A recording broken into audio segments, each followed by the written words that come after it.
Bien, bonsoir, mesdames, messieurs, chers auditeurs de la Cité des Sciences et de l'Industrie. Merci, avant tout, quelques remerciements, à commencer par les responsables de l'exposition Banquet, notamment les commissaires. Je voudrais saluer Vincent Blèche, le commissaire de cette exposition. Je voudrais aussi saluer les deux muséographes, Isabelle Bousquet et Marie-Christine Ergaud. J'imagine que la plupart d'entre vous ont pu assister, ont pu voir l'exposition qui se présente ici jusqu'au 7 août de mémoire, cette exposition Banquet. Et puis également remercier les organisateurs du cycle de rencontres autour des tendances de l'art culinaire, qui a débuté avec une communication, peut-être certains d'entre vous ont pu y assister, de Patrick Rambourg, sur l'histoire de la gastronomie française, c'était il y a 15 jours. La semaine dernière, c'est Anne Giboreau, de l'Institut Paul Bocuse, qui explorait les mécanismes du plaisir de manger. Et donc aujourd'hui, avec nos invités que je vais présenter tout à l'heure, nous allons faire un voyage dans le futur, en quelque sorte, en tout cas interroger le présent, voir comment on peut se projeter dans le futur pour connaître un peu quel sera l'avenir de la gastronomie française. En guise d'amuse-bouche, je ne filerai pas la métaphore trop longtemps non plus, je vous propose, et du moins j'ai eu du mal à résister à l'envie de démarrer cette soirée par un clin d'œil un peu appuyé à une dystopie cinématographique, donc j'espère qu'elle est bien connue, qui met en scène à la fois l'un des plus grands comédiens américains, Charlton Heston. Il s'agit, peut-être certains d'entre vous l'ont senti, du film Soleil Vert, un film de Robert Fleischer, qui, s'il date de 1973, vous verrez, c'est assez surprenant malgré tout, se déroule à New York en 2022. Donc le futur nous rattrape, comme le dit un autre film.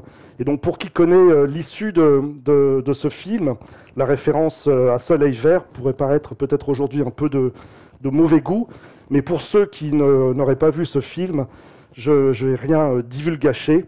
Je vais juste vous lire le synopsis qui est affiché là, qui donc dit en 2022, c'est-à-dire là, maintenant, les hommes ont épuisé les ressources naturelles. Seul le soleil vert, sorte de pastille, parvient à nourrir une population miséreuse qui ne sait pas comment créer de tels aliments. Omniprésente et terriblement répressive, la police assure l'ordre, accompagne son fidèle ami, un policier donc, qui est joué par Charlton Heston, va découvrir au péril de sa vie l'effroyable réalité de cette société. J'en dirai pas plus, c'est du cinéma, peut-être on en parlera à la fin lors des discussions que l'on pourra avoir. C'est du cinéma, c'est de la science-fiction, et on va essayer de revenir plutôt vers les choses qui nous occupent ce soir. Et avant d'entrer dans le vif du sujet, je vous propose de façon peut-être un peu scolaire de revenir sur une définition, ou sur les définitions, ou plutôt en retenir une définition de ce qu'est la gastronomie. Alors évidemment, étymologie d'abord, la nomos, la mise en règle de l'estomac, mais c'est peut-être pas la définition la plus sexy, mais bon, voilà, il faut aussi parfois passer par là. L'Académie française, elle, rappelle que c'est l'ensemble des règles qui constituent l'art de faire bonne chère, et là je pense qu'on va plus se réunir. Et puis évidemment, lorsqu'on parle de gastronomie et de définition, on ne peut pas s'empêcher de citer Brillat-Savarin, qui dans la physiologie du goût, paru je crois en 1824, c'est-à-dire 2 ans ou 1 an avant sa mort, explique que la gastronomie, c'est la connaissance raisonnée de tout ce qui a rapport à l'homme en tant qu'il se nourrit, dont acte. Mais c'est la deuxième phrase qui est à mon avis, la plus intéressante pour notre discussion ce soir. Donc la gastronomie, la connaissance raisonnée de tout ce qui a rapport à l'homme en tant qu'il se nourrit. Et puis après, il ajoute, son but est de veiller à la conservation des hommes au moyen de la meilleure nourriture possible. Et on va voir ce que ça implique. Au fond, avec Brillat-Savarin, la gastronomie n'est plus seulement un art, elle devient une science qui doit favoriser la conservation des hommes, elle doit garantir leur bien-être physiologique. L'histoire de la gastronomie, j'ai dit tout à l'heure, avait été présentée par Patrick Rambourg dans cette même salle il y a une quinzaine de jours. Elle n'a cessé d'évoluer. La cuisine française s'affirme, rayonne. On sait qu'au siècle des Lumières, on parlera français en Europe, mais aussi on mangera français. Donc c'est la création comme ça, petit à petit, d'un modèle qui va s'imposer, qui s'impose aussi aux Français qui vont le revendiquer. Et la gastronomie sera très longtemps, enfin, et peut-être encore parfois aujourd'hui, injustement à mon sens, associée à la seule haute cuisine, Or, si la gastronomie n'est pas un gros mot, elle recouvre une acception qui dépasse les seuls restaurants étoilés, on le verra ce soir, la seule haute cuisine qui fait la part belle à la succession des produits de luxe de type caviar à la louche ou palanquet de homard. Ce n'est pas uniquement ça, on le verra. Lorsqu'en 2006, la mission française du patrimoine et des cultures alimentaires, que j'ai le plaisir et l'honneur de diriger depuis sa création, s'est engagée à faire reconnaître par l'UNESCO un élément de notre culture et de notre patrimoine, nous souhaitions à l'époque et avant tout faire rentrer la gastronomie dans le champ culturel et se dire que la gastronomie était au fond une expression de la culture française, une expression d'une culture partagée qui nous identifie, une expression d'une culture qui célèbre les bons produits autant que la convivialité, les savoir-faire autant que le savoir-être, le bien-être ensemble en fait, bref, le bien-être ensemble autour d'une bonne table. C'est ainsi qu'en 2010, donc, l'UNESCO reconnaît non pas la gastronomie française, mais l'une de ses expressions emblématiques, le repas. Et au fond, c'est aussi du repas dont on parlera. En voyant, vous le comprendrez, que derrière le repas, on embrasse beaucoup plus large. Ce repas qui est célébré donc, à la Cité des Sciences, à travers l'exposition Banquet. Et au fond, c'est à la fois le repas qui clôt chaque album des aventures d'Astérix et Obélix, mais c'est aussi ce repas qui scelle les accords entre les chefs d'État.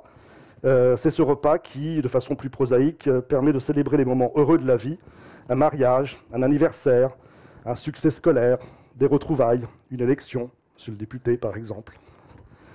Le repas gastronomique, selon la définition qui en a été donnée lors de la candidature française à l'UNESCO, embrasse nécessairement l'ensemble de la gastronomie, c'est-à-dire les bons produits, et on en parlera, des produits de terroir qui disposent d'une valeur culturelle et d'une valeur gustative. Le bon tour de main, le savoir-faire autant que le savoir-être, de la fourche à la fourchette, a-t-on coutume de dire, ou de la semence au compost, comme on l'entend maintenant de plus en plus fréquemment. C'est donc l'avenir de notre gastronomie à laquelle nous sommes si attachés que nous allons interroger. La gastronomie française, donc, quel avenir? Nous tenterons de nous poser la question sous l'angle agricole, sous l'angle de la production des bons produits et de leur transformation par les chefs et par les cuisiniers. Nous nous poserons la question de ce que cela implique dans notre univers mondialisé. Nous poserons la question de ce que des fortes pressions en faveur d'une uniformisation ou même, pire peut-être, d'une standardisation des modes de vie. Nous questionnerons notre modèle alimentaire français. Peut-il se révéler un outil, j'ose le mot, de résistance? Comment nos concitoyens appréhendent ces différents enjeux qui convoquent à la fois l'économie, l'écologie, la santé, l'anthropologie, la politique, la philosophie? C'est un enjeu clairement de société. Et pour engager ces problématiques, nous avons la chance d'avoir ce soir parmi nous 3 invités, et je vous en remercie très sincèrement d'être là ce soir avec vous et avec nous, qui sont à la fois acteurs, qui sont à la fois témoins et analystes de la gastronomie en train de se faire, celle qui au quotidien nous permet de l'apprécier ou de la comprendre, et qui donc sont particulièrement bien placés pour envisager ce qu'elle pourrait être demain. Il nous a semblé intéressant donc de réunir pour cette table ronde un maraîcher, un cuisinier et une analyste économique. Je vais juste me rapprocher mes chers invités, que je salue. Et commencer par... en fait, on va commencer par la terre, et puis doucement, presque jusqu'au ciel, en tout cas passant par les fourneaux. Et puis je laisserai la parole aussi pour l'analyse. Donc nous avons Pascal Hébel, Olivier Durand et Jocelyn Marie. Je commence par cher Olivier Durand, qui est donc maraîcher. Vous êtes ingénieur agronome, vous êtes installé à Nantes. Et puis je vous laisserai présenter, je m'arrête là dans la présentation, je vous laisserai présenter après l'ensemble de votre parcours, de ce que vous faites évidemment à Nantes, et des exemples concrets de votre engagement. En matière d'engagement, Jocelyn Marie n'est pas en reste non plus, vous êtes chef cuisinier breton. C'est un critère important, on le sait quand on fréquente la table de Colette, un restaurant dans le 5e qui a ouvert il il y a 2 ans. Et puis vous avez un engagement aussi exemplaire, éthique, à travers une association bon pour le climat. Et vous nous parlerez également de tout ça. Je vous laisserai vous présenter plus longuement tout à l'heure. Et puis aussi développer les différents programmes que vous avez engagés. Et pardon pour les règles de la courtoisie, qui m'invite donc à terminer ces courtes présentations par Pascal Ebel. Pascal Ebel, vous êtes donc économiste, spécialisé dans l'anticipation des comportements des consommateurs. Et puis, vous êtes directrice du département de la consommation au CREDOC, qui, je le rappelle, est le centre de recherche pour l'étude et l'observation des conditions de vie. Vous menez depuis de longues dates, de longues années, l'analyse de ces comportements sur les évolutions des modèles alimentaires français, des comportements des Français, et effectivement de savoir si ce modèle alimentaire français reste toujours une référence, comment il peut être bousculé. Et je vous demanderai, peut-être pour démarrer, de bien vouloir nous dresser en quelque sorte une sorte de photographie de l'instant, alors particulier, puisqu'on va le voir, je pense que la pandémie a changé beaucoup de choses, mais qui nous permettent aussi de voir les grandes évolutions, osons depuis l'après-guerre, avec des grandes dates, ou les principales dates pour avoir cette photographie de la gastronomie française aujourd'hui, avant d'envisager comment elle pourra être demain. Donc, bonjour à tous, merci de cette invitation. Donc, ce qu'on a pu faire donc, au CREDOC, on a des enquêtes qui tracent l'histoire depuis seulement 30 ans sur la mesure de ce que les gens ont dans leur assiette. Et c'est à partir de ça qu'en effet, on a pu contribuer au dépôt du dossier à l'UNESCO, où on a essayé de mesurer dans des enquêtes de consommation. Alors on l'a défini d'une façon un peu plus stricte que ce que vous donnez ici comme définition, où dans le quotidien des Français, donc dans leur journée, on a des carnets alimentaires sur 7 jours, on a regardé les repas qui finalement duraient plus d'une heure et qui regroupaient au moins 2 personnes. Et c'est vrai que quand on retrace, alors plutôt sur 30 ans que depuis le début l'après-guerre, on voit bien qu'il y a en effet petit à petit moins de repas de ce type qui sont pris. Alors il y a vraiment des choses qui expliquent cela, c'est qu'on vit de plus en plus seul, donc on est de moins en moins avec d'autres. On a de plus en plus des contraintes horaires. La réduction du temps de travail a par exemple obligé les actifs à réduire leur pause déjeuner, puisqu'on a fait des journées qui étaient plus concentrées. Et finalement, ce qu'on observe en 30 ans, c'est que ces repas qui sont définis avec des durées longues, avec plusieurs personnes à table, si je prends le déjeuner et le dîner, ils sont en train de diminuer. Donc en effet, on peut considérer qu'aujourd'hui, ce qu'il n'en reste de ces repas qui, en tous les cas dans le monde d'avant, c'est-à-dire au XXe siècle, étaient très présents dans le quotidien des Français, eh bien aujourd'hui, ils vont rester plutôt des moments qui ne se pratiquent que pour des événements très très festifs. Et notamment, ce qu'on observe, c'est que ce sont des changements générationnels. C'est-à-dire que autant les plus âgés vont continuer à prendre des repas qui durent longtemps, autant plus on appartient à une génération jeune, plus on a des moments qui sont courts pour cuisiner, qui sont courts pour manger, parce qu'il y a des intrus dans la vie, notamment les écrans. Le temps passé sur Internet à jouer aux jeux vidéo sont de plus en plus importants, et donc on est beaucoup moins installé à table avec d'autres convives et à profiter du moment du repas, tel qu'on a pu le définir sur le modèle gastronomique à la française. Et je vous donne des chiffres. Si je regarde, donc en 2007, c'était au moment où on a déposé le dossier, le repas classique avec 3 composantes, c'est-à-dire entrée, plat, fromage ou dessert, c'était 40% de tous les déjeuners et dîners des Français. Aujourd'hui, on n'est plus qu'à 24%. Et la formule qui est la plus prise, c'est la formule où on ne prend qu'un plat et un dessert. C'était 40% en 2007.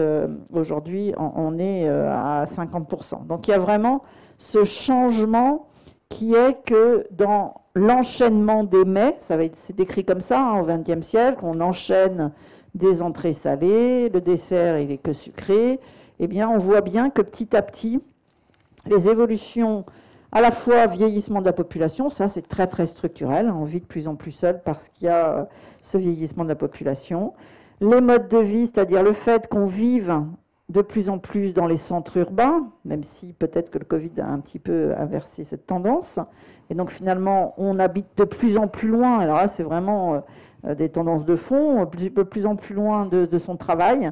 On a beaucoup moins de temps chez soi et on va prendre de plus en plus des repas à l'extérieur et surtout se faire livrer des repas et manger sur le pouce. Et c'est vraiment la pause de déjeuner, c'est le repas du midi qui sort le plus de ce cadre de repas à table.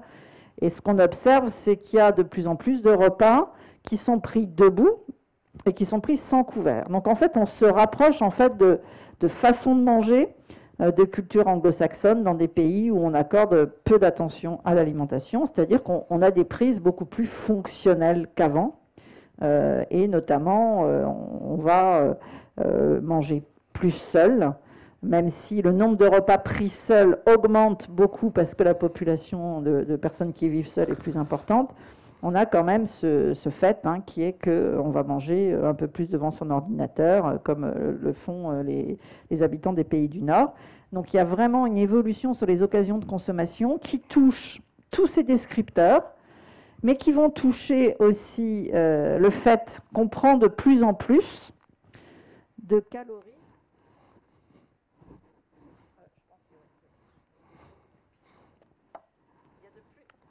Son qui a sauté. Ah non, oui. Si, c'est bon. Il y a de plus en plus de prises en dehors des 3 repas. C'est-à-dire qu'on décrivait le modèle alimentaire à la française avec ses normes. C'est-à-dire des normes, c'était qu'au XXe siècle, il n'y a pas très longtemps, les Français faisaient tous la même chose. Ils prenaient tous que 3 repas par jour.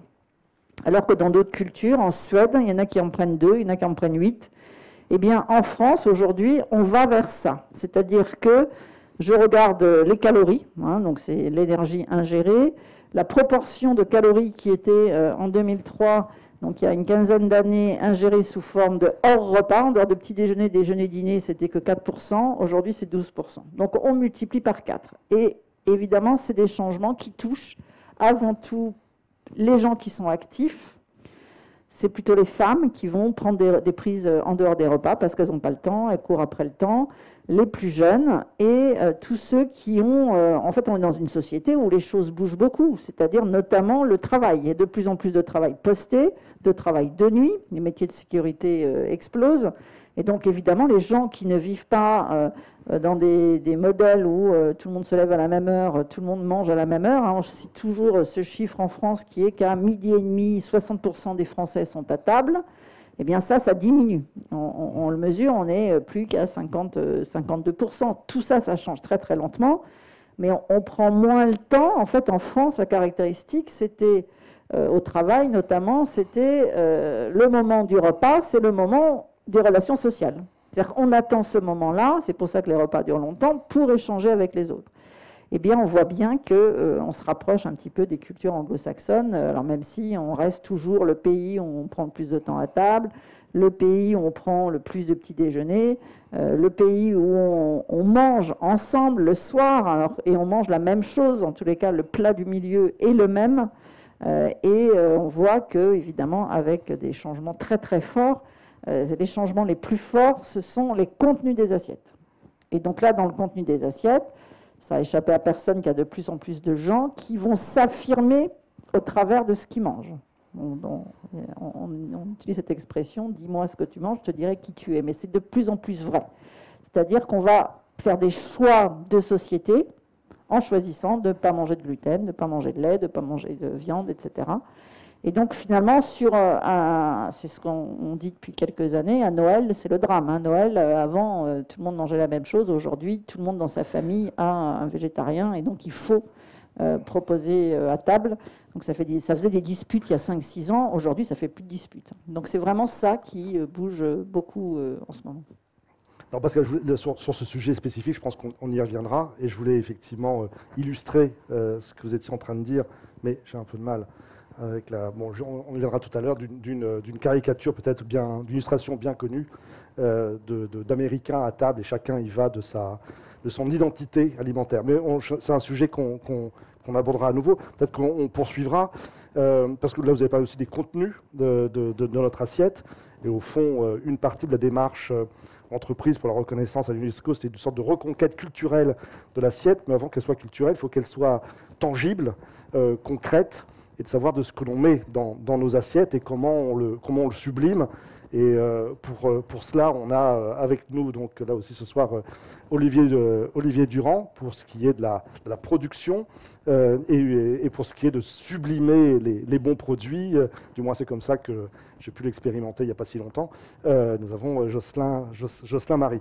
Mais Olivier Durand, je laisse la parole pour, à votre tour, peut-être vous présenter, dire comment on devient maraîcher après les études d'ingénieur agronome, développer. Et j'ai 2-3 petites questions après pour alimenter également. Bonjour. Oui, c'est bon. Est-ce qu'on peut oui, bien sûr, changer les diapos pour me mettre un peu dans mon élément? C'est pas Pascal Ebel qui parle, là, effectivement. Voilà, c'est pas Pascal Ebel, non. Vous allez comprendre pourquoi. Voilà. Ah, pardon. Là, c'était... excusez-moi, je ne maîtrise pas encore. Voilà. Ah ben, je vais te le mettre après. D'accord. Ok. Présentation. Voilà, c'est une présentation plus générale. Oui, on parlait de culturel. Moi, j'aime bien dans le mot culture. Ça se relie aussi à agriculture. Donc, on peut parler d'agriculturel. C'est aussi important.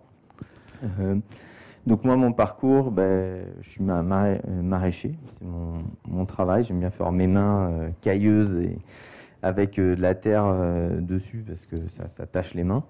Et après, en formation, je suis ingénieur agronome, mais ça fait 12 ans que je suis installé à côté de Nantes, dans une ville qu'on appelle les Sorinières, sur une petite surface et avec l'idée de produire des légumes. Voilà.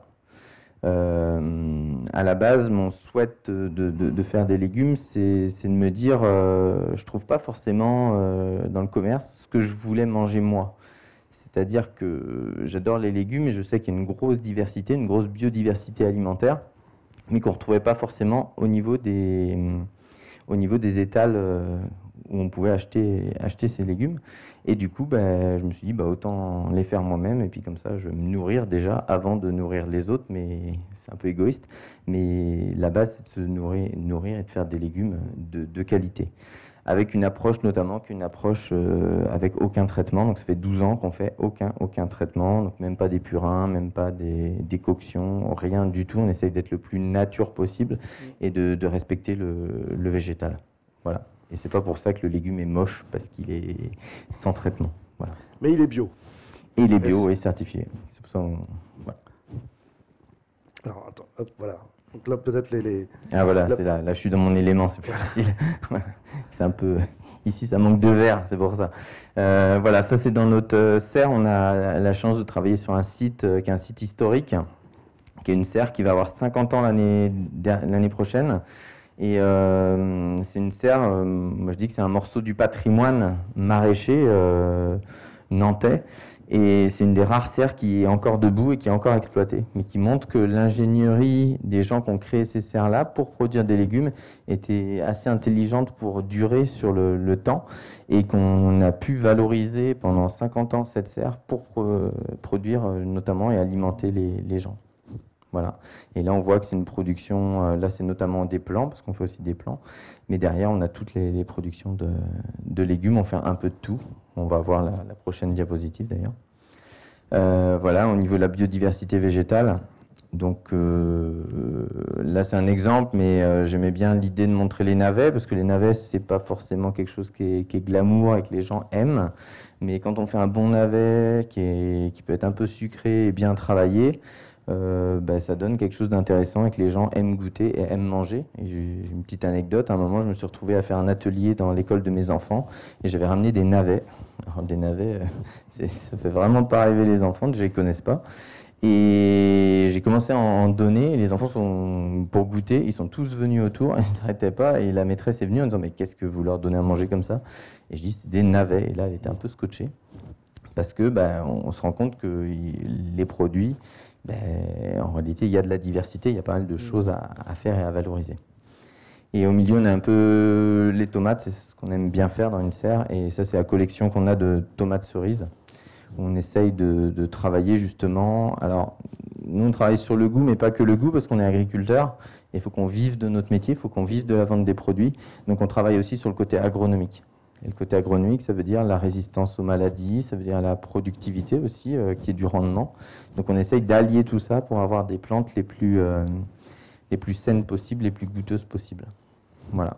Et à gauche, c'est un exemple, c'est les plants, parce qu'on fait nos plants nous-mêmes et on fait nos semences, par exemple, sur les tomates, à 90%. C'est nos propres semences qu'on fait d'une année sur l'autre et qu'on sélectionne.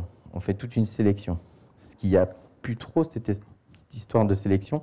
C'est-à-dire qu'on va avoir des gens qui vont conserver les semences, mais conserver, c'est on multiplie, mais sans faire de sélection sur le côté, par exemple, agronomique, résistance aux maladies, etc. On fait survivre les plantes. Donc nous, on fait la sélection. Donc la science est présente quasi au quotidien pour vous aider dans vos choix. C'est aussi un peu ce qu'on montrait dans l'exposition Banquet, que je pense vous avez pu voir avant de, avant de venir. Très bien. Ouais. Donc c'est une science, on va dire, positive qui permet d'accompagner. Et vous parlez des enfants, et c'est évidemment un sujet, l'éducation, qui est aussi au cœur des préoccupations, parce que pour savoir comment allons-nous manger demain, il faut savoir déjà aussi connaître un peu l'ensemble de ces sujets. Vous parliez des navets, effectivement, et de la façon dont on peut être surpris que les enfants puissent l'apprécier. Après, savent-ils le nommer? Probablement pas encore. Vous parliez de la difficulté de nommer 10. Oui, quand je fais les ateliers, je suis papa, donc je suis maraîcher et papa, c'est important de le dire, parce que ça fait partie aussi socialement de mon statut. Et quand je fais les ateliers avec les enfants à l'école, souvent je leur demande, ces enfants de 4-5 ans à peu près, de nommer 10 légumes, et c'est assez dur. Souvent ils en nomment 2, la tomate et la patate. La patate qui n'est pas forcément un légume. Mais ça pose la question de nous, les agriculteurs, comment on est présent, on va dire, dans d'autres lieux que chez nous. Et c'est vrai qu'on a une pratique assez solitaire quand on est dans nos champs. Et comment on peut aller vers les autres pour créer des projets qui présentent ce que c'est que les légumes et comment ça pousse. Alors on va poursuivre. Et puis là, je vais forcer un peu la transition vers votre camarade à votre droite, parce qu'une bonne partie de votre production va aux cuisiniers à Nantes, à Paris, peut-être ailleurs, on va nous le dire, et une partie en épicerie. Comment ça fonctionne? Il y a les deux. Les deux, voilà. Après, c'était à voir si vous vouliez la prochaine diapo. Avec plaisir. C'était pour la transition, voilà, exactement. Sur le côté, un peu sortir la production de son cadre traditionnel. Et là, c'est un exemple de production et patrimoine où on m'a demandé à l'abbaye royale de Fontevraud de créer des jardins, mais des jardins productifs au cœur du site. Voilà, donc c'était ça. Et le dernier, pour changer après, et là, c'est l'histoire de l'agriculture en ville, comment l'agriculture s'intègre dans la ville et quel lien il y a entre l'urbain et la campagne. Et ça, c'est ce qu'on appelle le potager de la cantine. C'est un site qui s'est créé à Nantes et qui est sur que du bitume. Alors ça, ce sera véritablement, je crois, peut-être un élément de réponse à la question qui nous est posée ce soir. Quel avenir? Est-ce qu'une partie de l'avenir de la gastronomie française passe aussi par des lieux de production plus diversifiés? Est-ce que c'est comme ça qu'on peut renforcer cette perte d'agro-diversité et en allant dans d'autres lieux, en réfléchissant? Et oui, enfin la question, je la pose tout de suite alors. Oui, non, mais après c'est le lien, on va voir avec Jocelyn, mais c'est le lien ville-campagne, parce que toi tu es en ville à travailler à Paris, et nous on est en campagne. Comment on fait ce lien entre les cuisines, on va dire, et les acteurs comme les cuisiniers, qui valorisent aussi ce qu'on fait, et nous les paysans. Très bien, Jocelyn, c'est à vous maintenant. Donc, du coup, à la fois, présenter un peu rapidement, originaire de Rennes, vous avez fait le lycée hôtelier, célébré, je crois, assez jeune par les trophées Goemio, travaillé dans quelques grandes maisons. Il faut que je reprenne le Ritz, je crois. Faut que je reprenne un peu oui, le Ritz, le Plaza Athénée. Le Plaza Athénée. En tout cas, j'ai un début de parcours très étoilé dans le début de ma carrière. Après, j'ai travaillé aussi dans les brasseries pour apprendre à gérer un restaurant. J'ai aussi été responsable de la restauration dans un hôtel. Et puis, j'ai ouvert la table de Colette il y a à peu près 2 ans. Table de Colette, donc, qui est dans le 5e arrondissement à Paris, juste derrière la Sorbonne, et qui est en fait l'illustration aussi c'est plus qu'un restaurant, c'est un projet si j'ose dire, qui a une... alors, c'est pas listé parmi les restaurants végétariens, parce que ce n'est pas un restaurant végétarien, mais dans lequel le végétal a largement sa place, et dans lequel surtout l'économie de carbone, enfin l'empreinte carbone est réduite à son maximum par toute une série d'attentions que vous portez de longue date, et avec un déclic dont vous allez nous dire de quand il date et comment ça s'est fait. C'est-à-dire que je suis parti du constat il y a à peu près 5 ans que la nourriture humaine était responsable à 1/3 du dérèglement climatique. Et je me suis dit, en tant que chef de cuisine, comment on peut faire pour régler le problème, ou en tout cas baisser cette empreinte. Et on a commencé à rencontrer des acteurs de ce système, et notamment Jean-Luc Fessard, qui est le président de Bon pour le climat, et qui nous a présenté cet éco-calculateur qui nous permet de calculer le poids carbone de notre alimentation. Quand on a commencé à jouer avec cet éco-calculateur, on s'est vite rendu compte qu'il fallait végétaliser l'assiette. Je ne sais pas si vous pouvez passer on va y aller. Voilà, donc ça c'est le fameux éco-calculateur de Bon pour le climat. Parce que quand on est chef de cuisine, quand on écrit des recettes, on écrit ce qu'on appelle une fiche technique. Et en fait, cet éco-calculateur nous permet, en rentrant les grammages de la fiche technique, de calculer le poids carbone. Et on s'est vite rendu compte que la viande était très carbonée par rapport à le légume. Un exemple tout bête, 1 kg de bœuf, c'est 33 kg de CO2 dépensés. Je ne sais pas si on peut mettre l'image. Bien sûr. Voilà. On s'est amusé à peser le poids en farine du carbone dépensé. Donc là, on voit un sac de 25 kg et puis après 8 kg de vent. 1 kg de volaille, c'est... Pardon, je pensais... Ouais, c'est pas grave. Alors du coup, 1 kg de carottes, c'est 392 grammes de CO2. Donc là, la farine tient dans une assiette. Et puis, 1 kg de volaille, c'est à peu près 4,4 kg de CO2 dépensé. Donc on se rend compte que le choix des ingrédients qu'on met dans l'assiette a un impact colossal sur le dérèglement climatique. Et il faut savoir que dans un restaurant, l'association FIG, qui est une association qui lutte aussi contre l'environnement, enfin, qui ne lutte pas contre l'environnement, mais... Exactement. Le réchauffement climatique et les dérèglements. Merci, je cherchais mes mots. À calculer le poids carbone d'un restaurant et surtout à dispatcher ce poids carbone. 80%, c'est l'assiette. Donc, nous, on est parti de ce constat et on s'est dit, on va végétaliser l'assiette, comment on fait? Et donc, on a commencé à faire des recherches dans tous les sens pour réussir à créer des plats autour de légumes. Non, ça, c'est après. Et surtout que ce soit bon, parce que moi je venais d'un milieu très étoilé et le goût était la chose la plus importante. Donc il a fallu donner du goût à tous ces légumes et les cuisiner de manière différente. Donc vous en avez goûté ce midi une partie. Il faudra revenir, parce qu'il y a plein d'autres choses. Oui, avec plaisir. Alors d'ailleurs, puisque on en parle, que ça a été évoqué avec les navets, il y a un autre légume comme ça, une racine un peu énigmatique, et qui à mon avis ne fait pas la fureur dans les cantines. Je ne parle pas de la restauration collective, mais probablement aussi dans les assiettes comme ça chez nous, qui est le salsifis, et qui là a été, quand je parlais de sublimé, je pense qu'il a été sublimé de 1, 2, 3, 4, 3 propositions. Pour le salsifis, on a fait à peu près une vingtaine d'essais. C'est-à-dire qu'on a cuisiné le salsifis d'une vingtaine de manières et on en a gardé 4-5. Notre but aussi, c'est de raconter une histoire pour susciter une émotion chez le client. Et du coup, on a gardé cette purée de salsifis qui est cuite à la minute. On a gardé un salsifis qui est pané pour rappeler un peu le fish and chips.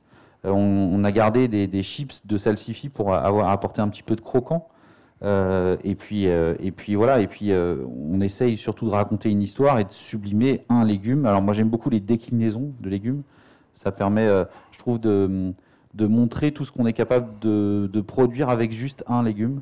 Et on se rend compte. Et plus on travaille le légume, et plus on se rend compte que il y a beaucoup plus de choses à faire avec des carottes, des céleris et des salsifis qu'avec du bœuf ou avec de la volaille, quoi.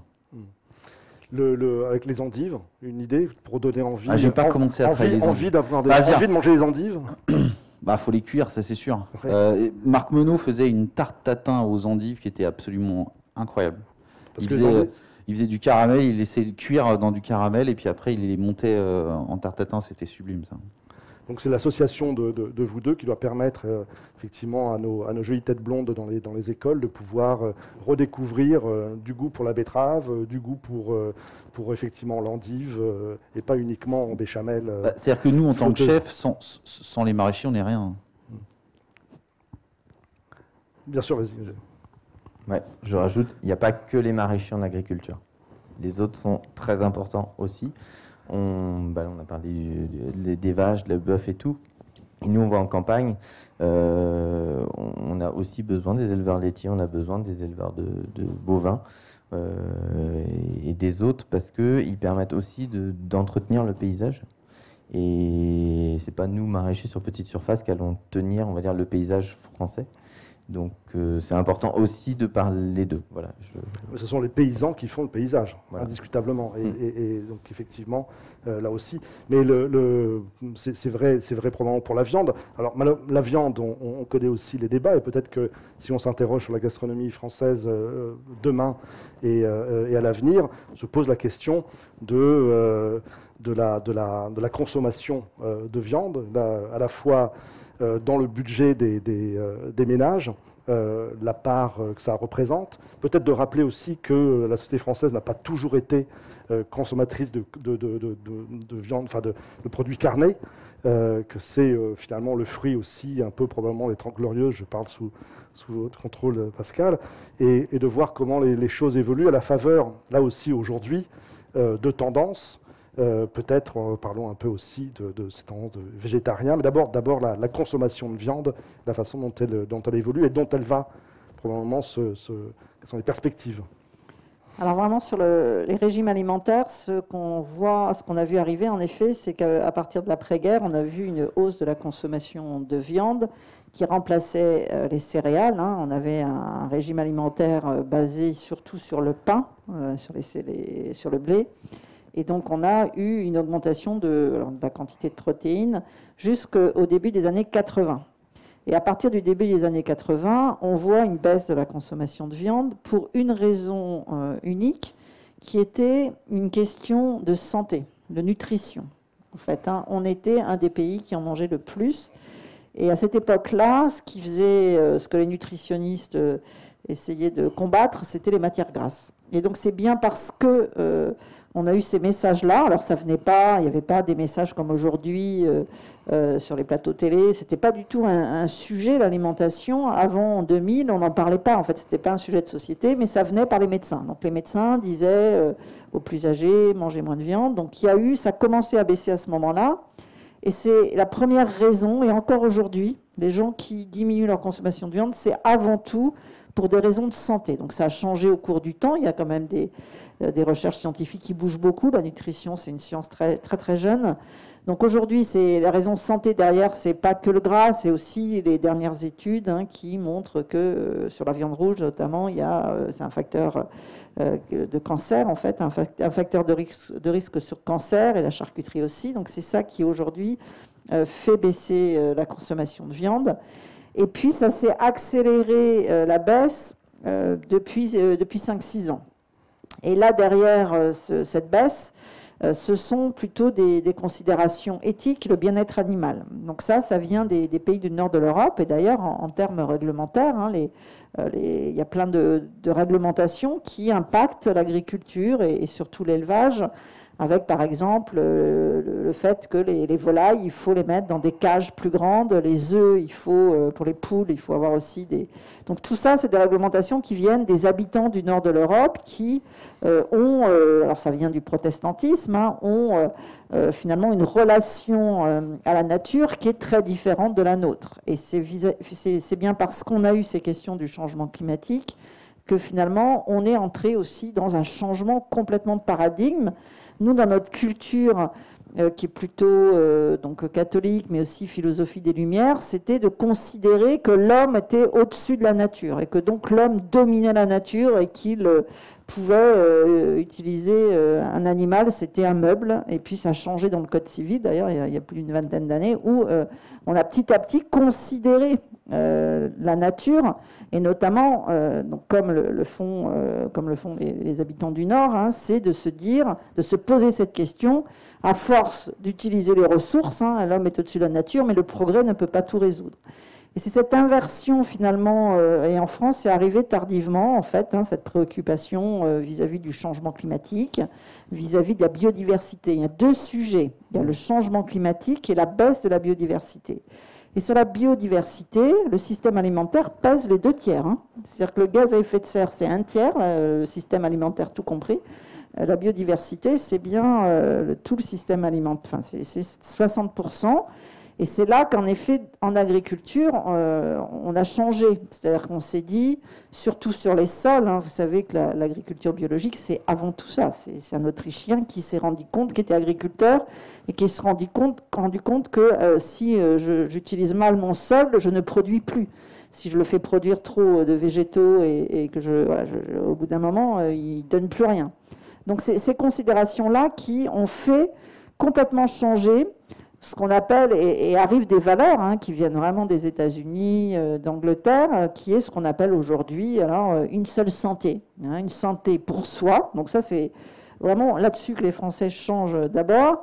La santé de l'animal et la santé de la planète. Et c'est ça qui, petit à petit, arrive du côté des jeunes, alors surtout des jeunes et des très diplômés. Donc la préoccupation environnementale, c'est un sujet qui a bondi depuis après la dernière crise économique, depuis 2015, mais alors ça continue. Alors là, avec le Covid, c'est encore pire. Et donc, c'est la deuxième préoccupation derrière le pouvoir d'achat en ce moment. C'est que ça progresse très, très vite chez les très diplômés. Donc, c'est une partie de la population qui veut changer les choses. Et le bien-être animal préoccupe avant tout les très diplômés et les jeunes générations. Et c'est ces personnes-là alors il y a eu des ONG, il y a L214 hein, qui ont montré des choses et qui vont vouloir changer les choses en consommant et surtout en mangeant. Et donc on va voir arriver des véganes. Donc c'est très petit, hein, c'est 0,2% des Français, mais ce sont plutôt des femmes, plutôt des jeunes femmes très diplômées dans les très grandes écoles. Il y a eu un courant il y a 4-5 ans où, évidemment, quand on est jeune adulte, adolescent, on fait comme les autres. Et donc, on est embarqué hein, par moi aussi, je fais comme toi et je ne mange plus rien, plus du tout de produits animaux. Les végétariens, ça a doublé. Hein, en fait, en 10 ans, on en a 2 fois plus, même si c'est que 4 à 5%. On en avait très peu il y a une dizaine d'années. Et puis, ce terme hein, qui est anglo-saxon, flexitarien, c'est-à-dire je choisis. Alors, il faut faire attention parce que flexitarien, ça vient du mot anglais, flexitarisme, c'est le chemin pour devenir végétarien. Sauf que certains l'ont détourné et ont dit c'est le chemin, en tous les cas, je réduis ma consommation de viande pour des raisons autres qu'économiques. Parce que bien sûr, manger moins de viande, ça peut permettre de... Les végétariens d'il y a 20 ans, c'était pour des raisons économiques. Ça pèse 14% du budget alimentaire, le budget viande. Donc, si je réduis ça, je peux en effet manger pour moins cher. Et donc, il y a vraiment ce changement où je vais manger moins de viande aussi parce que je ne veux pas qu'on abatte les animaux. Hein. Ce n'est pas que les conditions d'élevage. Et ça, c'est la vision très anglaise. Les Anglais, il ne faut pas les éliminer, en fait, hein, et on ne peut pas faire mourir un autre être qui nous ressemble. Alors qu'en France, on était plutôt, il faut bien le traiter. Donc il y a eu tout d'abord toutes les questions du transport. Donc là, il y a eu des lois. Les animaux ne peuvent pas être transportés n'importe comment. Et puis aujourd'hui, on sent qu'il y a ce courant chez les jeunes hein, même une abeille. Donc je ne consomme pas de miel. On ne peut pas tuer des êtres vivants. Donc ça prie dans toute la société française et on va aller vers une diminution de la consommation de viande pour cette raison-là. En deuxième, la consommation de foie gras. Hein, ça fait une dizaine d'années qu'on a de plus en plus de gens qui ne mangent plus du tout de foie gras, qui n'en achètent pas. Un drame à Noël, ça. Et dans les familles, le drame, c'est ça. Hein, c'est quand à table, vous avez un vegan qui se dispute avec son grand-père, qui n'est pas du tout de la même génération. Donc, c'est la bien-être animal. Et en troisième, en effet, l'impact écologique. C'est vrai que l'impact écologique, moi, j'admire ce que vous faites parce que c'est vraiment quelque chose qui, à long terme, est important. Mais un consommateur, il n'est pas tout de suite sur ça. Hein, c'est avant tout pour sa santé à soi, mais ça va avec, hein, sur la consommation de viande. et sur le bien-être animal. Et donc, je végétalise. Et ça, c'est vraiment quelque chose qui, depuis 4-5 ans, progresse beaucoup. On est en phase de transition protéique, c'est-à-dire que comme les gens mangent moins de viande, eh bien, en fait, on diminue trop notre consommation de protéines. Donc, ce n'est pas très bon pour la santé chez les plus âgés. Mais surtout, associé à la viande, il n'y a pas que des protéines, il y a tout un tas de minéraux, du zinc, de la vitamine B12, et qui font qu'on peut avoir des problèmes chez les enfants. Et donc, il y a cette végétalisation qui est très forte, hein, pour des raisons avant tout de santé, et ensuite bien-être animal, et en troisième, écologie. Et vous l'aviez dit, c'est donc en fait une forme d'application des préceptes bourdieusiens, de cette distinction. Et vous parliez aussi des éco-anxieux. C'est cette même génération très attentive et qui également est plus dans une second hand, comme on dit en français, enfin des vêtements d'occasion, et qui donc participe d'un ensemble d'une philosophique d'appréhension. Oui, tout à fait. Donc il y a vraiment une partie de la population, et c'est là qu'on voit ça se fragmente, c'est-à-dire qu'il y a une fracture par rapport à ces sujets, parce qu'on a observé que ceux qui consomment du bio, surtout, ça coûte cher de consommer du bio. Les prix, l'écart de prix, selon les secteurs, c'est entre 30% d'écart à 60%. Et on s'est rendu compte, d'ailleurs ça a été observé aux États-Unis et on a regardé la même chose en France après, c'est que ceux qui consomment du bio, ils le font comme un nouveau mode de vie pour affirmer une différence par rapport aux autres. Et ça se combine avec le fait de manger moins de viande, de dire je mange moins de viande, et de faire de la seconde main, donc d'acheter, de plus jamais acheter de neuf et d'acheter que des vêtements d'occasion, acheter en vrac, enfin tous ces gestes qui permettent finalement de montrer que moi j'agis. Et comme on a en effet une montée de gens très très inquiets par rapport à l'avenir de la planète, on a ces éco-anxieux et ce sont les mêmes en fait. Comme c'est la population la plus diplômée, ce sont ceux qui s'inquiètent le plus pour leur santé et qui ont des fausses croyances, hein, sur tel produit, tel additif, etc. Et c'est ceux qui se préoccupent de ça, et c'est les mêmes qui ont peur pour leur propre santé et qui ont peur pour la planète, et donc ils vont agir. Mais ce qu'il y a, c'est que l'autre partie de la population, hein, c'était un peu ce qui est sorti des Gilets jaunes, hein, il y a ceux qui défendent la fin du monde et ceux qui défendent la fin du mois. Et donc en France, il y a la moitié des Français qui n'arrivent pas à manger ce qu'ils veulent et qui n'ont pas les moyens, parce qu'il y a une grosse contrainte en France, c'est le logement. Donc il y a la moitié des gens qui n'arrivent pas à payer l'énergie, le chauffage et tout ce qui concerne le logement. Et donc il y a ceux qui ont de l'argent et qui se permettent, et donc ça crée des tensions, hein, de dire aux plus pauvres, aux plus modestes, parce que ceux qui mangent le plus de viande aujourd'hui, ça reste ceux qui ont le moins d'argent, parce qu'il y a eu pendant des années d'après-guerre, ce qui faisait rêver les ouvriers, c'était de faire comme les cadres et de manger de la viande rouge. Et ceux qui ont diminué le plus depuis les années 2000, hein, depuis le début du XXe siècle, c'est les cadres qui ont diminué beaucoup, beaucoup leur consommation de viande rouge. Et donc ceux qui en consomment encore plus, c'est les ouvriers, mais qui commencent à en consommer de moins en moins. Et donc on a cet effet de distinction qui est qu'une partie de cette population, c'est plus aujourd'hui j'ai une belle voiture, hein, c'est je fais différemment, je mange bio, je m'achète des vêtements d'occasion. Et ceux qui sont en bas de l'échelle essayent de faire comme eux, avec leurs moyens, et ils essayent de suivre. Donc en effet, on embarque de plus en plus de gens qui achètent du bio. Aujourd'hui, on a 70% d'acheteurs de bio, de produits bio, et de gens qui se préoccupent de l'environnement, qui vont manger moins de viande. On est à 40% de Français qui disent diminuer leur consommation de viande, et ce qui fait qu'en vrai, voilà, les marchés de la viande diminuent. Sur le bio, je pense que c'est là aussi, Olivier, c'est important. Puis quand on préparait cette table ronde, vous nous disiez que finalement, vous n'avez pas besoin d'afficher toujours que c'était en bio, sauf peut-être dans les épiceries, puisque, comme on l'a dit, c'est à la fois les cuisiniers et aussi dans les épiceries. Et après, sur le bio, pour la parole sur l'intégralité, on s'est rendu compte qu'autant il y avait une tendance post-pandémie à ce que la vente du bio baisse un petit peu.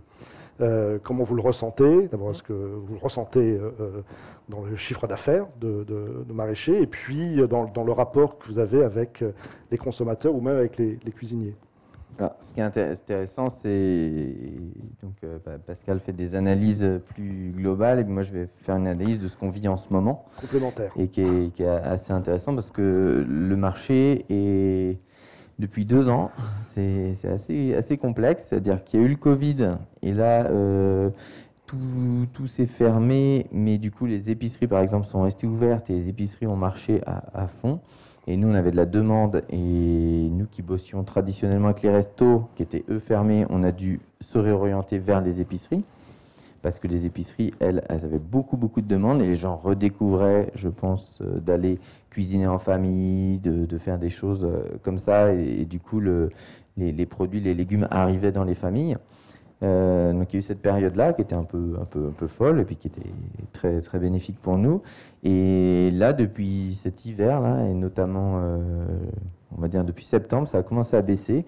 Et on voit que la fréquentation dans les épiceries baisse de plus en plus, que ça devient de plus en plus dur pour les petites épiceries de fonctionner. Et nous, par effet de ricochet, les commandes sont assez petites. Et on est dans un peu un effet boomerang et on va dire l'opposé de ce qu'on a vécu en 2020. C'est-à-dire, on va avoir des produits, mais les producteurs commencent à avoir du mal à les vendre.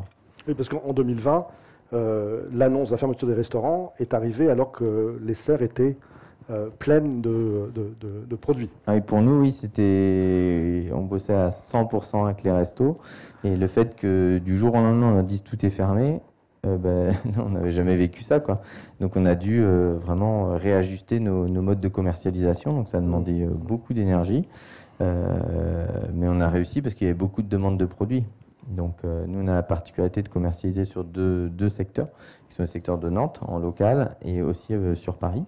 Et du coup, on voit que Paris nous appelait en disant envoyez-nous des légumes, parce qu'on n'a rien à Paris comme légumes, on a besoin d'alimenter les épiceries, quoi. Donc c'était un peu fou. Ça, c'est la première question, voir les changements. Et en ce moment, c'est l'inverse. Voilà, il y a très peu de demandes. Après, on va voir. On est dans une période où je pense qu'en janvier, ça a été assez complexe, notamment pour les familles, de gérer le Covid avec les écoles et toutes les contraintes qu'il y avait et la charge mentale que les gens avaient. La cuisine est passée vraiment à la trappe. Et rien que le fait d'aller faire des courses, d'aller s'en l'épicerie et tout, ça prenait trop d'énergie et les gens ont simplifié vraiment beaucoup. Après, sur la question sur le bio, ce qui est intéressant, c'est si on prend du recul, le label bio, voilà, je sais, il a un certain nombre d'années et maintenant, il devient la norme. Mais on n'a pas eu d'autres labels qui a été créés au-delà du bio. C'est-à-dire que maintenant, même... Il y a des industriels en bio, il y a des petits en bio, le bio ne représente beaucoup de choses, mais plus grand-chose vraiment en termes on va dire, de symbolique, de valeur qu'il peut y avoir derrière. Et quelle est la différence entre un produit bio qu'on produit nous, petits producteurs, où on est très peu mécanisé, on ne fait aucun traitement et tout, et un bio qui est fait mais avec des produits, on va dire, chimiques, mais des produits chimiques naturels. Surtout, peut-être que le bio peut être industriel, et ça pose des questions, et il n'est pas forcément local non plus. Là, vous cumulez ce qui est, je pense, le plus recherché, local, et de bonne qualité, et bio, avec le respect des sols.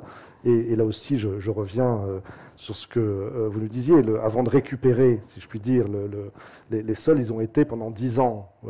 Alors, racontez-nous ce que vous m'aviez dit tout à l'heure, à savoir la façon dont vous avez récupéré ces 3000 m², qui sont une petite exploitation, il faut qu'on se rende compte, et un peu l'historique de son ancien, entre guillemets, propriétaire, la façon dont le sol avait été préservé et la façon dont vous le travaillez maintenant. Voilà, c'est une façon d'expliquer comment on doit se projeter aussi pour la gastronomie de demain. Ce qui est intéressant, c'est au niveau de ma génération.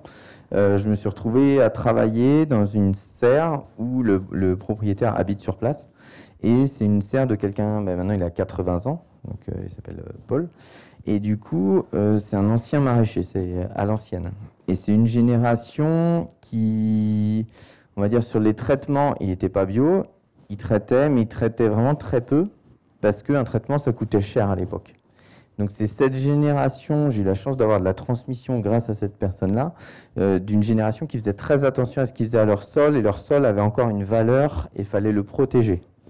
Et quand on a fait les analyses de résidus en produits chimiques sur nos sols, ben, on n'a rien parce que du coup, ça a été assez bien géré. Et après, il y a eu d'autres générations où l'agriculture s'est transformée avec plus de chimiques et des recettes à appliquer. Et là, c'était plus la même chose. Mais ce qui est intéressant, c'est qu'on fait un parallèle historique entre nous. On va chercher des techniques, par exemple, de culture qui étaient faites il y a 100 ans à Nantes. Et on va les valoriser, c'est-à-dire une optimisation de l'espace, faire attention on va dire, à ne pas mettre forcément des monocultures tout le temps, intercaler les cultures, plein de choses qui se faisaient quand on avait des petites structures familiales. Il n'est pas nécessaire d'aller chercher forcément très très loin pour retrouver des bonnes pratiques qui font effectivement aussi ce patrimoine immatériel de transmission de génération en génération. Et s'il y a une rupture, voilà, il peut s'écrire ce décalage. Donc c'est toujours peut-être bon de se replonger dans ces cycles de transmission de ces savoir-faire qui constituent aussi un des éléments de la définition de la gastronomie. Et j'aime bien les vieux livres de culture, et j'ai un livre de 1963, et notamment il y avait les productions par région, et on voyait que Nantes était une productrice de melons. C'était fou, quoi. Et arrivait parmi les premiers melons de France. Donc maintenant, il n'y a plus du tout un melon, ça n'a plus rien à voir, mais c'était lié à une technique de culture qui est la culture sous châssis, avec une couche chaude en dessous, qui a été utilisée grâce au fumier de cheval. C'est-à-dire qu'avant qu'il y ait toute la mécanisation, avec les tracteurs, c'était les chevaux, donc les maraîchers, les petits maraîchers avaient des chevaux, utilisaient le fumier qu'ils mettaient dans le sol, ça chauffait en se décomposant, et ça créait ce qu'on appelait une couche chaude, et la couche chaude permettait justement de planter les melons, et le fait de mettre un châssis, donc un châssis c'est un cadre en bois avec des vitres dessus, permettait de garder la chaleur, et du coup d'avoir un microclimat. Donc on agissait vraiment en très local pour faire du melon et arriver à avoir du melon très tôt en saison. Alors, vous êtes intarissable sur tous ces sujets. C'est vrai qu'il faut parler des grainetiers tout à l'heure, mais pas tout de suite. On va en parler tout à l'heure. Du dérèglement climatique aussi et de travailler sous une serre, qu'est-ce que ça veut dire aujourd'hui. Et avant, j'aurais repassé un tout petit peu la parole à Jocelyn pour parler maintenant de cette étape, enfin continuer de parler de cette étape aussi du restaurant et en quoi le restaurant, par votre engagement, est aussi un lieu d'éducation, de transmission. Est-ce que les clients qui vont chez vous sont un peu plus que des clients, ils sont aussi formés? On en a fait l'expérience, vous l'avez avoué tout à l'heure, et c'est vrai qu'il y a une sorte de... La carte également dit beaucoup de choses, et l'accompagnement en salle, qui pour moi est aussi une préoccupation qui nous éloigne un peu des sujets immédiats, mais qui est une façon de faire passer des messages qui sont les vôtres. Comment ça s'organise? Je pense que la table, c'est-à-dire le repas gastronomique, est d'abord un lieu où se réunissent les gens. Nous, le gros avantage qu'on a à la table de Colette, c'est qu'on arrive à réunir ce qu'on appelle les viandards, les gens qui mangent de la viande, parce qu'on propose de la viande en quantité plus faible qu'un restaurant normal, mais on en propose parce qu'il en faut. Et aussi, on va dire, la jeune fille qui est végétarienne ou même végane. Et on peut proposer une alimentation, et en tout cas un restaurant peut proposer et réunir tout le monde autour de la table. Ça, c'est très important de dire. Après, je me souviens plus de votre question, c'était... Non, comment le restaurant est pour vous aussi une sorte d'espace d'éducation ou d'éducation, ou en tout cas de faire passer des messages sur ce que une des définitions de la gastronomie de bien manger et bien boire. C'est-à-dire que les gens viennent pas forcément parce que c'est un restaurant éco-responsable. Ils viennent parce que c'est un restaurant où on mange bien. Et finalement, c'est un peu la cerise sur le gâteau de découvrir qu'en mangeant bien, on peut aussi ne pas polluer. Après, on a vraiment une clientèle inverse aussi qui vient parce que c'est éco-responsable, mais qui est une partie beaucoup plus faible des clients et qui découvre qu'en mangeant éco-responsable, on peut aussi bien manger. C'est important de réconcilier les deux parce qu'on n'arrivera pas à régler ce problème de dérèglement climatique si c'est pas bon dans l'assiette. Les gens ne viendront pas dans un restaurant si c'est pas bon dans l'assiette. Donc moi, mon job à moi, c'est de faire en sorte que ce soit bon dans l'assiette et de végétaliser l'assiette, c'est-à-dire que l'entrecôte de 300 grammes passe à 100 grammes et que les frites passent en quantité plus importante. Il y a un de vos collègues qui, je crois que doublement étoilé sur les rives du lac d'Annecy, là, Johan Comte, il n'y a pas si longtemps sur France Culture, qui disait en fait, lui ce qu'il souhaite, c'est que les gens sortent de son restaurant en se disant j'ai pas trop mangé, j'ai effectivement bien mangé. Alors ça c'est compliqué parce que la satiété c'est quand même très personnel. Il y a des gens avec 3 plats ont suffisamment mangé. Moi qui suis un gros mangeur, il m'en faut un peu plus, quoi. Voilà. Bon, mais oui, il a raison de dire ça. On ne veut pas sentir trop. C'est ça, pas trop. Voilà. Et c'est souvent aussi à travers le légume qu'on arrive à pas trop manger, c'est-à-dire moins de féculents. La viande, c'est quelque chose de difficile à digérer. Donc si moins de viande et plus de légumes, on ressort du restaurant, on se sent beaucoup mieux, quoi.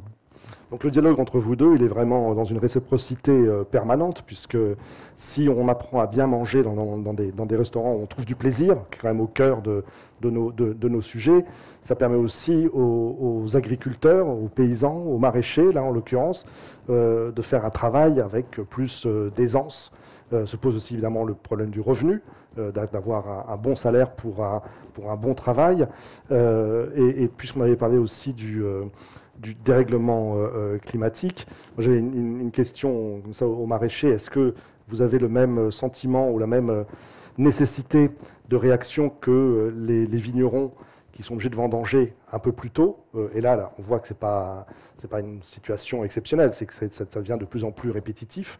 Et comment ça se concrétise pour vous dans la production je vais parler des légumes? Un peu plus analytique sur les chiffres de météo, parce que j'aime beaucoup regarder ça. Et je regardais, c'était il y a 2 ans, et tous les 2 mois, on battait un record historique de Météo France. C'est-à-dire qu'à un moment, on a une pluie de 100 mm. C'est quand même énorme, ça fait 10 cm d'eau d'un coup qui tombe. Ça, c'était des records qu'on avait rarement vus. On a eu les températures. Quand on est monté à 40 degrés, on n'était jamais monté à 40 degrés, nous, dans la région de Nantes. Après, il y a eu des effets avec... il peut y avoir des tempêtes, il peut y avoir des sécheresses très longues. Tous les 2 mois, à peu près, on battait un record. Et ça faisait peur. Ça s'est calmé depuis l'année dernière. On va dire l'été dernier était atypique. Mais l'histoire de la variabilité climatique, c'est ça qui est dur à gérer. C'est-à-dire que moi, je trouve que depuis 3-4 ans, ça a changé un peu plus. On est passé à un autre degré. Et c'est lié. Par exemple, 2019-2020, on montait à 40. C'est-à-dire que nous, pour les cultures, c'est très compliqué. Et je vais prendre 2 exemples. Dans la serre, on monte à 50-55, on pense. Mais historiquement, le thermomètre, il est que jusqu'à 50. Donc c'est-à-dire qu'on n'a pas de thermomètre qui vont jusqu'à 60, sauf qu'il va au-delà de 50. Donc là, il faut gérer.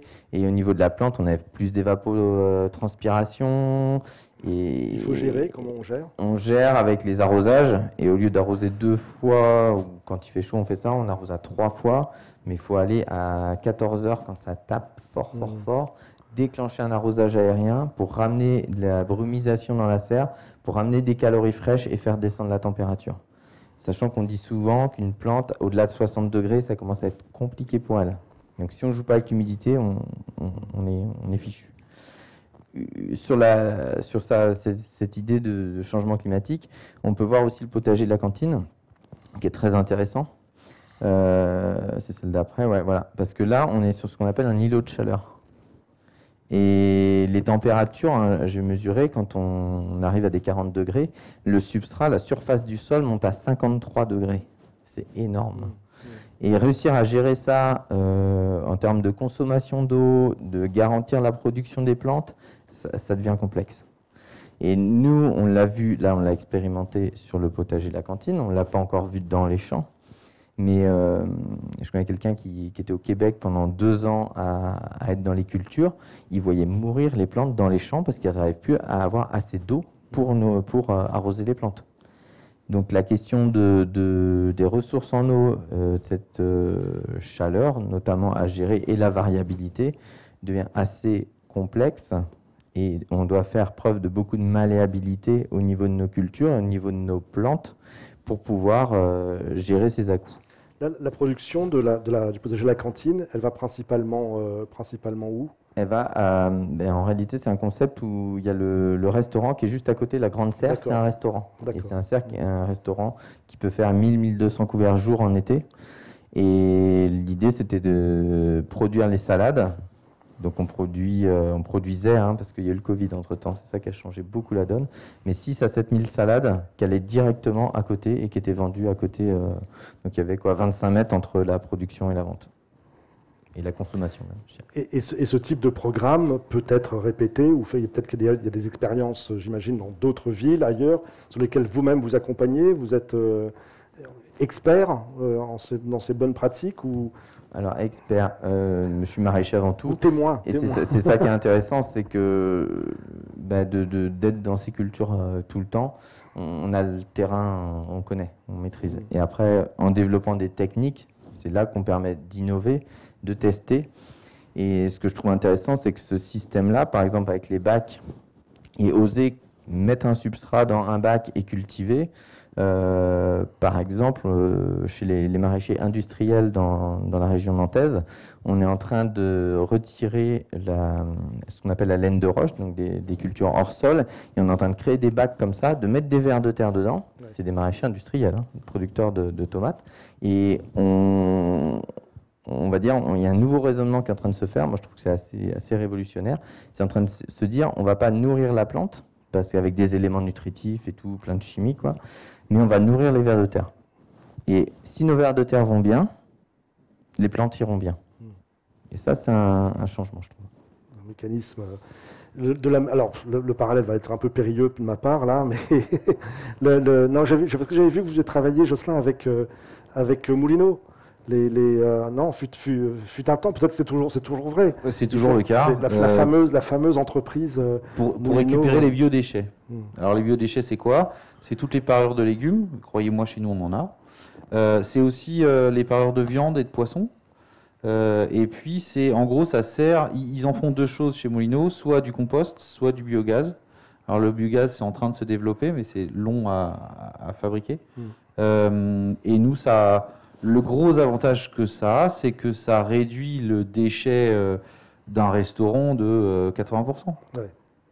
Donc la poubelle normale, chez nous, c'est anecdotique, quoi. Le sac noir, on l'appelle sac noir, c'est même pas un sac par jour. Donc c'est vrai que de parler de la fourche à la fourchette a toujours sa raison d'être, mais de parler aussi de la graine jusqu'au compost, en tout cas ce cycle de recyclage, est quelque chose de mieux en mieux appréhendé par les professionnels que vous êtes. Alors appréhender, il faudrait même aller plus loin, il faudrait que l'État réussisse à légiférer sur le sujet et puis nous aider surtout à gérer ces problématiques, parce qu'aujourd'hui on est obligé, nous restaurateurs, de payer une société qui vient récupérer nos biodéchets, parce que aujourd'hui le système classique n'arrive pas à assurer ces déchets. Non, c'est des vrais sujets. Vous le dites aussi. Sujet. Vous le dites aussi, la veste que vous portez. Alors, oui, c'est une veste parce qu'on essaye d'aller au bout des choses à la table de Colette.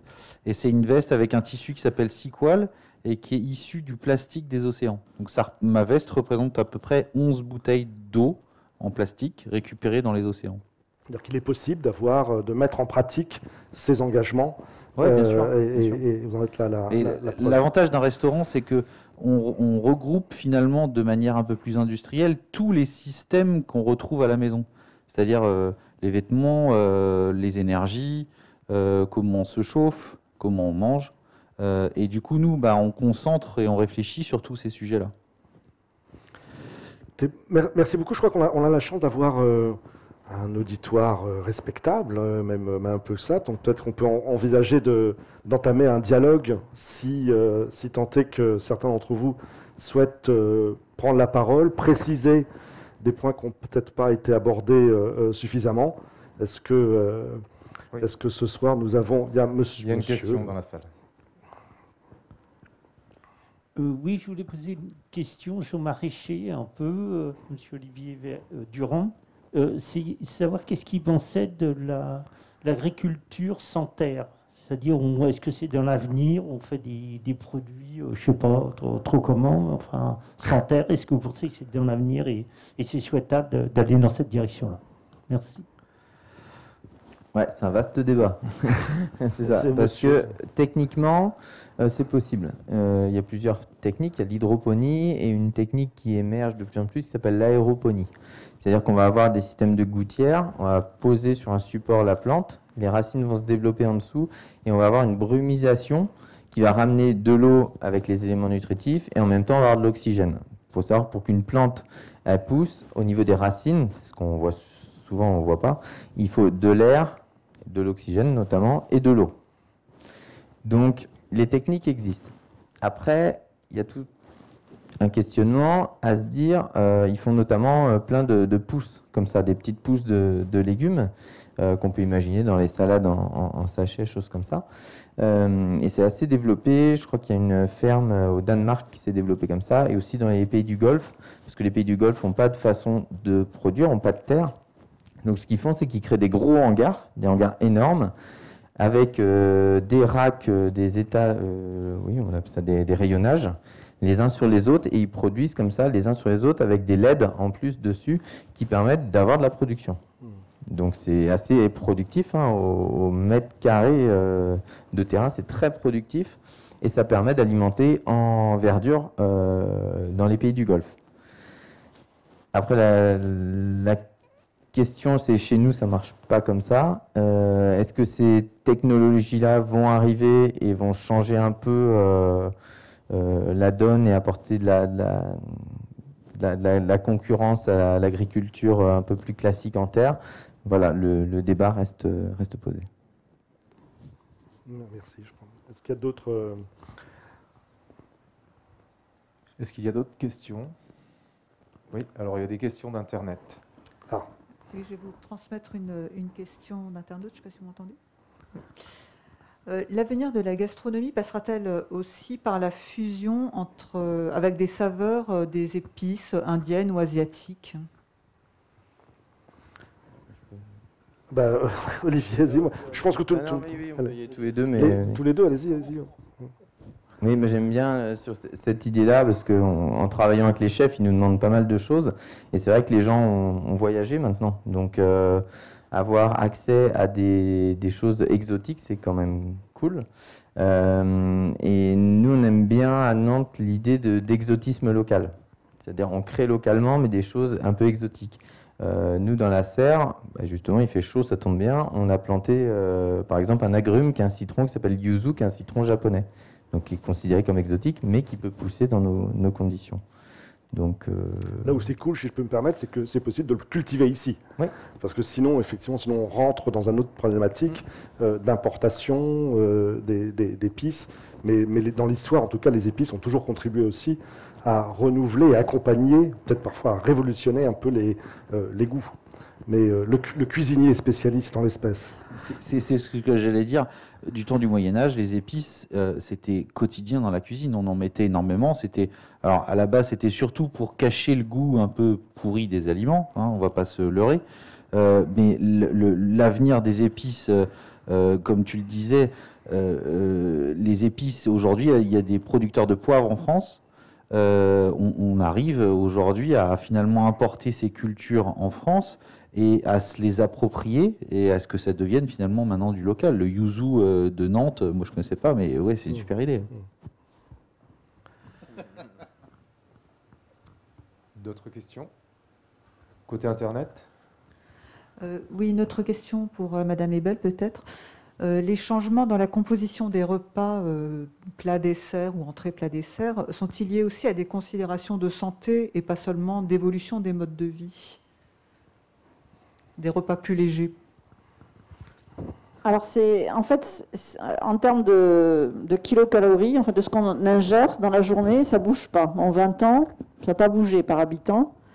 Donc, je pense que ce n'est pas cet argument-là, c'est plus le temps réel qu'on a pour manger, en fait. C'est-à-dire que on a réduit tous les temps. En fait, on a réduit surtout beaucoup le budget consacré à l'alimentation. Hein, c'était 30% dans les années 60. Aujourd'hui, c'est plus que 13%. parce qu'il y a autre chose dans la vie. C'est-à-dire qu'on n'est plus comme après-guerre où on se levait le matin et le mari demandait à la femme qu'est-ce qu'on mange ce soir. Ça a changé. On n'est plus dans cette ère-là où toute la journée était consacrée à cette activité de faire les courses, de savoir ce qu'on mangeait, parce qu'il y a des loisirs, parce qu'il y a du temps passé dans les transports. Et donc je crois que c'est vraiment beaucoup plus la façon de vivre qui a cette influence sur la simplification des repas. On mange des repas plus légers, vous avez raison, mais en fractionnant. En fait, c'est qu'on a de plus en plus des pauses. En fait, le goûter, hein. Par exemple, le goûter, c'était quelque chose... un enfant, un bébé, il faut qu'il mange 8 fois dans la journée. Donc l'enfant, il faut qu'il mange plus souvent que 3 repas. Et le goûter, donc qui est classique, hein, a petit à petit gagné les jeunes adultes pour des partages. En fait, c'est que dans les entreprises, on s'arrête à 4 heures et on mange, on prend un café. Et donc ça se diffuse petit à petit. Et d'ailleurs, cette histoire de manger 3 fois par jour, les scientifiques qui travaillent sur la physiologie, on ne sait pas bien s'il ne vaudrait pas mieux fractionner quand on est plus âgé. Si on n'a pas besoin, on digère moins bien, c'est finalement ces repas qui duraient des heures et qui en effet provoquaient de la somnolence, on n'est pas certain que ce soit ça qui régule et qui soit le meilleur pour enfin, il y a beaucoup de théories, hein. On peut aussi écouter. En fait, on dit que ce qui fait qu'on ne grossit pas, c'est d'écouter sa faim. Et nous, en France, c'est vrai qu'on a ce modèle qui fait qu'en effet, on fait des interruptions, on fait des diètes entre les différents horaires de repas. Et donc, on a faim. Hein. Dans des pays, on n'a jamais faim dans la journée parce qu'on mange tout le temps. Et donc, c'est un peu ça qui bouge, en fait, parce qu'il y a aussi des nouveautés qui arrivent et des modes sur la façon de manger. Donc, je crois beaucoup plus à ces effets-là qu'à des effets, oui, d'alléger, mais dans ce sens où il faut plus écouter sa satiété. Mais on a dit aussi que l'obésité était plus faible en France parce qu'on avait ce modèle-là, parce qu'il y a un contrôle social. C'est-à-dire que ce qui a été démontré en théorie du comportement alimentaire, c'est que les moments où on mange sans écouter, c'est quand la seule occasion où en fait on mange sans écouter sa satiété, c'est quand on est devant la télé et qu'on a un paquet de chips et qu'on les mange sans... On fait autre chose en fait. Donc le fait d'être à table avec d'autres, il y a un contrôle social. Si vous ne pouvez pas vous permettre de vous servir 4 fois sans que vous choquiez les convives à côté. Donc il y a ce contrôle des autres et qui expliquerait qu'en effet on a un taux d'obésité qui reste faible par rapport aux autres Européens, par exemple. Est-ce qu'il y a des questions? Non. Si, une question. Bonsoir. Je me permets une petite question pour Madame Ebel. Je me suis reconnu dans pas mal de vos paroles sur la gastronomie, et sauf sur celle de la prise de conscience sur le camp anxiété, sur le fait d'avoir fait des grandes études. Je suis quelqu'un qui n'a pas fait d'études, mais qui se pose énormément de questions, et je voulais savoir si, par rapport aux différentes études que vous avez pu faire, ou même par rapport à ce que vous avez pu voir dans vos différents parcours, comment rendre plus accessible et encore plus populaire le fait de se poser encore plus de questions sur une alimentation durable? Alors oui, je suis désolée, je suis statisticienne, donc je fais des moyennes. Donc en effet, hein, évidemment, c'est pas la vérité. Mais oui, en fait, ce qu'on constate, c'est qu'il y a beaucoup de comportements, ce qu'on appelle des éco-gestes, qui sont pris justement à des populations qui ont moins de moyens. Parce qu'en fait... Quand on regarde le coût carbone d'un individu, enfin, je vais vous montrer, il y a des contresens complètement fous. Ceux que je vous décrivais tout à l'heure qui mangent bio, qui ne mangent pas de viande, c'est ceux qui prennent le plus souvent l'avion. Donc, en termes d'être éco-responsable, parce que quand on a moins de moyens, on ne part jamais en vacances. Hein, il y a que la moitié des Français qui partent en vacances. Donc, si vous voulez, c'est que quand on fait vraiment les calculs, et là il y a des débats entre ceux qui mesurent les impacts environnementaux, soit on regarde la production, soit on regarde ce que chaque habitant dépense en coût carbone. Et c'est là qu'on voit qu'en effet, Ceux qui dépensent peu, ils ont un coût carbone très faible, en fait. Donc, ils le sont par définition beaucoup plus éco-responsables, mais sans s'en rendre compte parce qu'ils ont moins de moyens. Alors, ce qui est vrai, c'est que sur le régime alimentaire, c'est un peu différent, parce que comme ils mangent plus de viande, ils ont un coût carbone un peu plus fort, parce que c'est vrai que c'est le bœuf. Hein. Alors là, le bœuf, c'est 300 fois plus que tous les autres aliments. Hein. Donc, il suffit de réduire un peu le bœuf pour avoir un impact carbone individuel plus faible. Donc, comment le faire? C'est vrai que quand on travaille notamment sur la nutrition, comment faire parce que le vrai sujet pour les populations les plus modestes, c'est de ne pas manger équilibré, en fait, de ne pas avoir tous les nutriments. Et c'est vrai que l'argument, il est toujours économique. C'est-à-dire que manger moins de viande, on y arrivera, enfin, ils le font d'eux-mêmes, parce qu'ils comprennent qu'en effet, ça permet de réduire la note, en fait, hein, et donc d'aspirer à faire comme faisaient les bourgeois du XXe siècle. Évidemment, petit à petit, ça va se perdre et ils le feront moins. Donc oui, il y a des paradoxes tout le temps. C'est vrai qu'en ce moment, on parle beaucoup de la sobriété, le fait d'être dans une simplicité, mais on voit bondir le quick commerce, hein, c'est-à-dire que vous vous baladez dans le métro, là, en venant, je ne sais plus quel est le nom, mais en 2 minutes, on peut vous livrer n'importe quel aliment, vous payez cher et on vous livre ça. Donc évidemment, on vous livre comment? Vous imaginez bien qu'on va venir avec une voiture, pas forcément électrique, et que ça va coûter très, très cher en coût carbone. Donc il y a ces contradictions qui sont toujours forte. C'est qu'il y a le même individu, d'ailleurs, il peut avoir envie de manger, je sais pas, tout d'un coup, il a une envie, sa femme est enceinte, elle veut des fraises, on va les chercher. Voilà, c'est pas si simple que ça. Et ce qu'il y a, c'est qu'il faut pas forcément, parce qu'il y a eu un peu ça dans la société, c'est qu'on a demandé aux consommateurs d'agir. C'est-à-dire qu'on a dit, les choses doivent bouger, que le consommateur règle les choses. Mais ça ne peut pas bouger tout seul, c'est-à-dire que ce n'est pas possible. Le consommateur, il n'a pas suffisamment les éléments techniques en tête, il veut vivre aussi. Il faut qu'il y ait les deux. D'abord, il y a 3 acteurs, il faut que les pouvoirs publics accompagnent ça pour compenser. Enfin, on l'a bien vu, les mouvements des Gilets jaunes, on ne peut pas tout d'un coup mettre des taxes sur le carburant si on est obligé d'utiliser du carburant pour se déplacer. Et puis, il y a un acteur qui bouge beaucoup, c'est les industriels. C'est-à-dire que les citoyens demandent à ce que les entreprises agissent. Et ce qui fait bouger les choses, c'est ça, ce qu'on appelle la RSE, c'est que maintenant, même dans un rapport financier d'une entreprise, il faut arriver à un carbone zéro, quoi, en fait. Hein. Il y a des taxes carbone, il y a des... Et le citoyen va choisir d'aller vers des enseignes, vers des marques qui vont être beaucoup plus éco-responsables. Moi, je crois qu'en effet, un restaurant qui est éco-responsable, ça peut faire du bouche à oreille, même si on y va vraiment, parce que pour manger, évidemment, la chose la plus importante, c'est le plaisir, bien sûr, le goût. C'est vraiment, d'ailleurs, la gastronomie, c'est avant tout ça, c'est en premier le goût. Et donc oui, il y a un jeu avec 3 acteurs, mais la réglementation doit aider aussi pour faire changer tout le monde.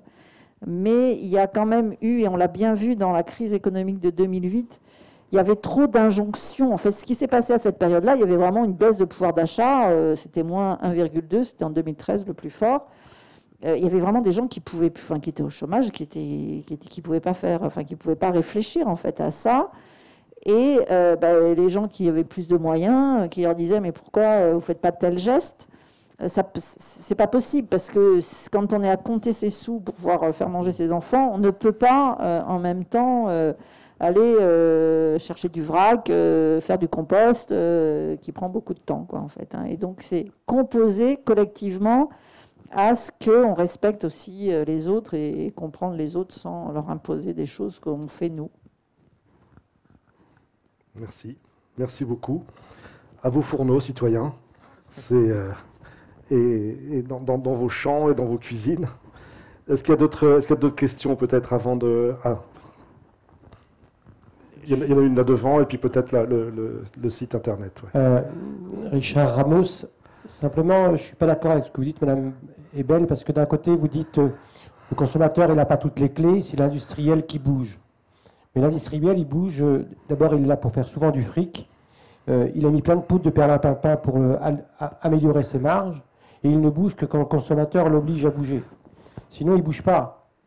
Et donc, aujourd'hui, ce n'est pas l'industriel qui va révolutionner et être plus éthique. lui, il ne répondra qu'à l'injonction d'une société ou peut-être des pouvoirs publics qui devront protéger le consommateur qui, lui, n'a pas toutes les données et qui obligeront l'industriel à bouger.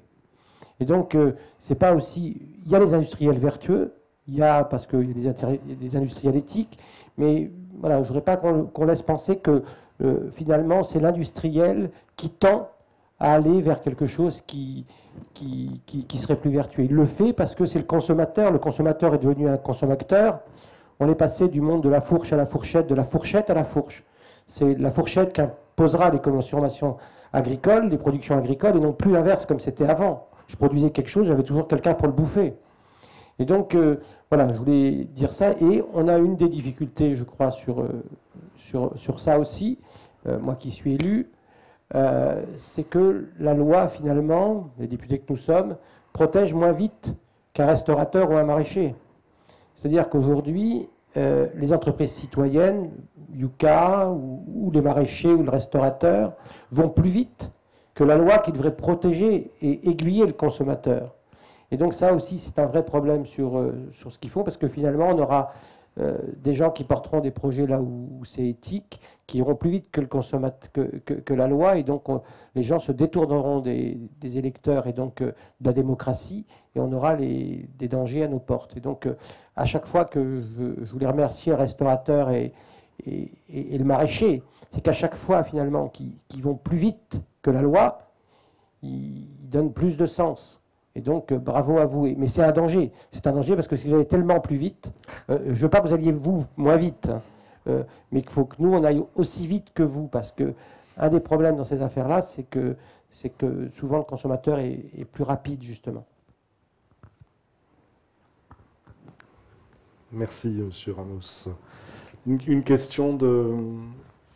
Oui, une question pour Jocelyn Marie. Avez-vous constaté une évolution des clients dans leur choix de repas, dans le sens de privilégier plutôt des plats éco-responsables, plus éco-responsables? Alors, je raconte souvent une anecdote sur le sujet. On a un client habitué maintenant qui est venu pour la première fois à la table de Colette, mais il venait parce qu'on est bien noté sur certains sites, et il venait vraiment pour bien manger.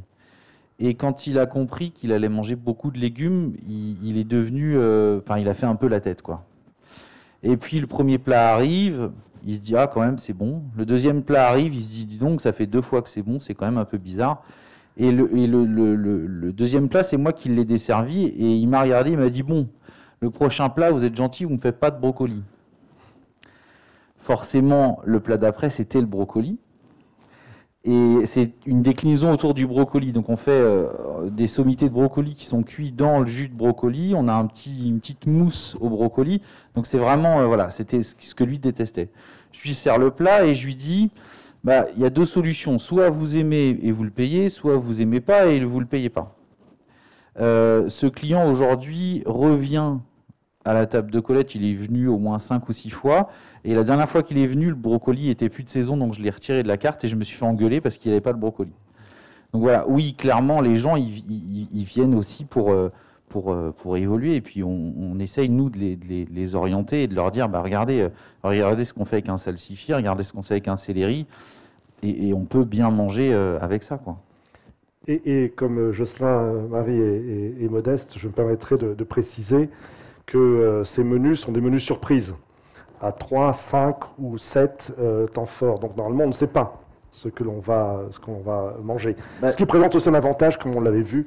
C'est un avantage, c'est-à-dire que quand vous arrivez à un restaurant et que la carte, il y a trop de plats, on ne sait pas quoi choisir, on passe 3 heures, puis finalement, quand le plat arrive, on se dira, j'aurais dû prendre l'autre. Voilà. Et pour ma part, je suis toujours un peu dubitatif lorsque la carte est trop fournie. Moi aussi. Est-ce que c'est vraiment possible? Et du coup, chez nous, bah, on impose, du coup, il y a pas, on se laisse vraiment guider, et c'est ça aussi qui est intéressant, c'est qu'on arrive à redécouvrir des légumes qu'on ne connaît pas, ou qu'on ne connaissait pas, ou on avait un a priori aussi, surtout. Hein. Parce que bah, ces légumes-là, nous, on les a tellement travaillés qu'on a réussi à sortir le meilleur du légume, quoi. Donc la gastronomie de demain sera plaisir, responsable en tout cas, mais plaisir avant tout. Est-ce qu'il y a d'autres questions? Non. Oui. Donc, allez, à vos fourneaux. Chers, donc, chers notre citoyens. soirée va toucher à sa fin. Merci à tous les intervenants. Merci Pierre. Et à demain. À demain, merci.